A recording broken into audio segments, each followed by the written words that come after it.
Hi, welcome to spark kitchen. இன்றைக்கி வீடியோவில் daily காலையில் இட்லி, தோசை, சப்பாத்தி இப்படி சாப்பிட்டு சலிச்சு போச்சு, ஏதாவது டிஃப்ரெண்ட்டாக சாப்பிட்ணும், அதுவும் ரொம்ப ஹெல்த்தியாக ட்ரை பண்ணணும் அப்படின்னு நினச்சி நான் காலையில் இந்த மக்காச்சோளம் வச்சு பணியாரம் ட்ரை பண்ணியிருந்தேன். இது ஸ்டார்டிங்கில் எந்த அளவுக்கு வரும்லாம் தெரில, சும்மா செஞ்சு பார்ப்போமே அப்படின்னு தான் நான் ட்ரை பண்ணியிருந்தேன். ஆனால் பார்க்கும்போதே தெரியும், நல்லா குண்டு குண்டாக அவ்வளோ சூப்பராக வந்துடுது அந்த பணியாரம். செய்கிறதுமே ரொம்ப பெரிய விஷயம்லாம் இல்லை, நம்ம நார்மலாக பண்ணுற பணியாரம் மாதிரி ஊற வச்சு அரைச்சி தான் நம்ம அதை பணியாரம் ஊற்ற போகிறோம். என்ன நம்ம அரிசிக்கு பதிலாக மக்காச்சோளம் சேர்க்க போகிறோம். உங்களுக்கும் ஏதாவது டிஃப்ரெண்ட்டாக ட்ரை பண்ணணும்னு நினச்சிங்கன்னா இந்த வீடியோவில் காட்டுற மாதிரி அப்படியே மெஷர்மெண்ட்டு அப்படியே மெத்தட் செஞ்சு பாருங்கள், சூப்பராக வரும் பணியாரம்.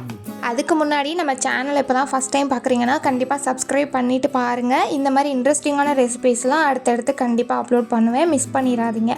இப்போ வாங்க இந்த பணியாரம் எப்படி செய்யுதுன்னு பார்க்கலாம். நான் இன்றைக்கி மெஷர்மெண்ட் கப் எடுத்திருக்கேன், 240 ml அந்த பெரிய கப். ஒரு கப்பு வந்து ஃபுல்லாக மகுர மக்காச்சோளம் எடுத்திருக்கேன். இது ஃப்ரெஷ்ஷான கார்ன் கிடையாது, இது நல்லா ட்ரை பண்ணி கடையில் விற்பாங்கள்ல அந்த கார்ன். இதில் தூசி இதெல்லாம் இருந்ததுன்னா அதெல்லாம் நல்லா எடுத்துகிட்டு நம்ம அதுக்கப்புறம் அளந்து எடுத்துக்கலாம். நான் 2 கப் மக்காச்சோளம் எடுத்திருக்கேன். உங்களுக்கு மெஷர்மெண்ட் கப் இல்லை அப்படின்னா கரெக்டாக ஒரு 500 கிராம் வரும். கிராமில் சொல்லணுன்னா 500 கிராம் மக்காச்சோளம். இது எடுத்துகிட்டு நல்லா 2-3 தடவை தண்ணி ஊற்றி நல்லா கழுவிட்டு கடைசியாக ஒரு தடவை தண்ணி ஊற்றி இது ஊறுறதுல தான் இருக்குது. ஒரு 10 மணி நேரம், மினிமம் 10 மணி நேரம் ஊறணும்.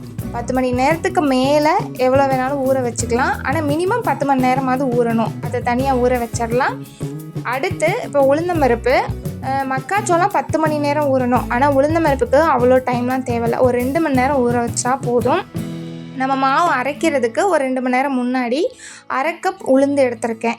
1/2 கப் உளுந்தில் நல்லா கழுவிட்டு தண்ணி ஊற்றி அதையும் நம்ம மூடி வச்சிடலாம். இதுவும் 2 மணி நேரம் ஊறட்டும். மக்காச்சோளம் நல்லா ஊறினா தான் நம்ம கிரைண்டரில் சேர்த்து அரைக்கும்போது நல்லா ஸ்மூத்தாக சாஃப்டாக அரைப்படும்.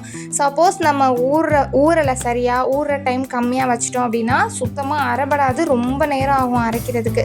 அதனால் மினிமம் ஒரு 10 மணி நேரம் மக்காச்சோளத்தை ஊற வச்சிடலாம். ரெண்டையுமே ஒன்றாவே சேர்த்து கிரைண்டரில் நல்லா ஸ்மூத்தாக அரைச்சிக்கலாம். இந்த அளவுக்கு இருக்கும். பார்க்குறதுக்கு கொஞ்சம் நொறுப்பாக தான் இருக்கும், ஆனால் தொட்டு பார்த்தோன்னா நல்லா ஸ்மூத்தாக இருக்கும். இது நம்ம எப்போவுமே இட்லி, தோசை மாவுலாம் கரைச்சி வைக்கிற மாதிரி தேவையான அளவு உப்பு சேர்த்துட்டு, ரொம்ப கெட்டியாக இருந்தால் கொஞ்சமாக தண்ணி சேர்த்து நல்லா கரைச்சி இதை மூடி வச்சிடலாம். இதை உடனே பணியாரம் ஊற்ற முடியாது, மூடி போட்டு ஒரு 4 மணி நேரம் to 5 மணி நேரம் இதை அப்படியே புளிக்க வைக்க போகிறோம். நான் இது தெரியாமல் ஒரு ஓவர் நைட்டு ஃபுல்லாகவே விட்டுட்டேன். அது ரொம்ப பொங்கி வந்துருச்சு, கொஞ்சம் புளிப்பாகவும் இருந்தது. அதனால் 4 மணி நேரம் நீங்கள் புளிக்க வச்சிங்கன்னா கரெக்டாக இருக்கும். இது தேவையான மாவை மட்டும் ஒரு பவுலில் எடுத்து நம்ம பணியாரம் ஊற்றிக்கலாம். மிச்ச மாவை ஃப்ரிட்ஜில் வச்சு கூட நம்ம யூஸ் பண்ணிக்கலாம். அவ்வளோதான், அது தனியாக இருக்கட்டும். இப்போ சின்னமாக ஒரு கடாய் வச்சுட்டு அதில் 2 டேபிள் ஸ்பூன் எண்ணெய் விட்டுருக்கேன். எண்ணெய் நல்லா காயவும் 1 டீஸ்பூன் போல் உளுந்து, அது கூடவே 1 டீஸ்பூன் கடுகு நல்லா பொரிஞ்சு வந்ததுக்கப்புறம் நைஸாக கட் பண்ண வெங்காயம், பச்சை மிளகா ரெண்டையும் சேர்த்து நல்லா வதக்கி விட்டுறலாம். இது கூடவே நல்லா துருவின கேரட் எடுத்திருக்கேன், அதையும் இது கூட சேர்த்துடலாம். சேர்த்துட்டு இதையும் நல்லா மிக்ஸ் பண்ணி வதக்கி விட்டுடலாம். நல்லா வதங்கினதுக்கப்புறமா கொஞ்சமாக தேங்காய் துருவல் சேர்த்துடலாம். சேர்த்துட்டு அதையும் ஒரு 2 நிமிஷத்துக்கு நல்லா கேரட்டோடு சேர்த்து நல்லா வதங்க விட்டுறலாம். கடைசியாக கொஞ்சமாக கொத்தமல்லியை நைஸாக கட் பண்ணி சேர்த்துடலாம். சேர்த்துட்டு இதையும் நல்லா மிக்ஸ் பண்ணி விட்டுறலாம். இப்போ பணியார மாவுக்கான தாளிப்பு ரெடி ஆயிடுச்சு. இதை அப்படியே நம்ம ரெடி பண்ணி வச்சுருக்க மாவில் கொட்டிடலாம்.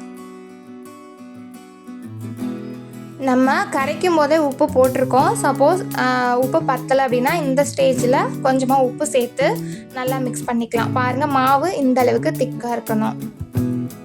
அவ்வளோதான். அப்போ பணியாரக்கல் அடுப்பில் வச்சுட்டு கொஞ்சமாக எண்ணெய் விட்டுக்கலாம். இதுக்கு மேலே நம்ம ரெடி பண்ணியிருக்க மாவுலேருந்து கொஞ்சம் கொஞ்சமாக சேர்த்து ஊற்றிக்க வேண்டியதுதான். இதை பணியாரமாக மட்டும் ஊற்றுறதில்ல, தோசைக்கல் வச்சு அப்படியே அடை தோசை மாதிரி கூட ஊற்றலாம், அதுவுமே சூப்பராக வரும். சின்ன குழந்தைங்களுக்கு இந்த மாதிரி பணியாரமாக ஊற்றி கொடுத்தோன்னா ரொம்ப பிடிக்கும். இப்போ பணியாரமாக ஊற்றுறதுக்கு டைம் இல்லை அப்படின்னா டக்குன்னு ஒரு 2 அடை தோசை நம்ம தோசைக்கல்லில் வச்சு ஊற்றிக்கலாம்.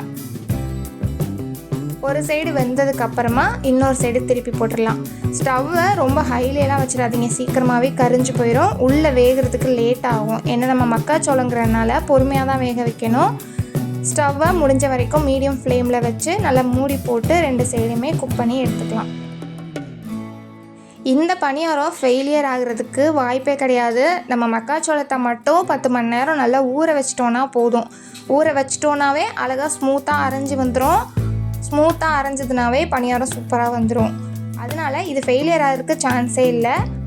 பணியாரம் பார்க்கும்போதே தெரியும், நல்லா குண்டு குண்டாக சாஃப்டாக சூப்பர் டேஸ்ட்டில் வந்துருந்தது. இந்த பணியாரம் கூட நமக்கு பிடிச்சமான எந்த சட்னி வேணாலும் சூட் ஆகும். தேங்காய் சட்னி, மிளகாய் சட்னி, வதக்கு சட்னி எல்லாமே சூட் ஆகும். நமக்கு பிடிச்ச சட்னி வச்சு இந்த பணியாரம் கூட சாப்பிட்லாம். டேஸ்ட்டு சூப்பராக இருக்கும். உங்களுக்கும் இந்த இட்லி தோசைலாம் சலிச்சு போச்சுன்னா கண்டிப்பாக இந்த மக்காச்சோளத்தை வச்சு பணியாரம் ட்ரை பண்ணி பாருங்கள். நெக்ஸ்ட் வீடியோவில் பார்க்கலாம். பாய்.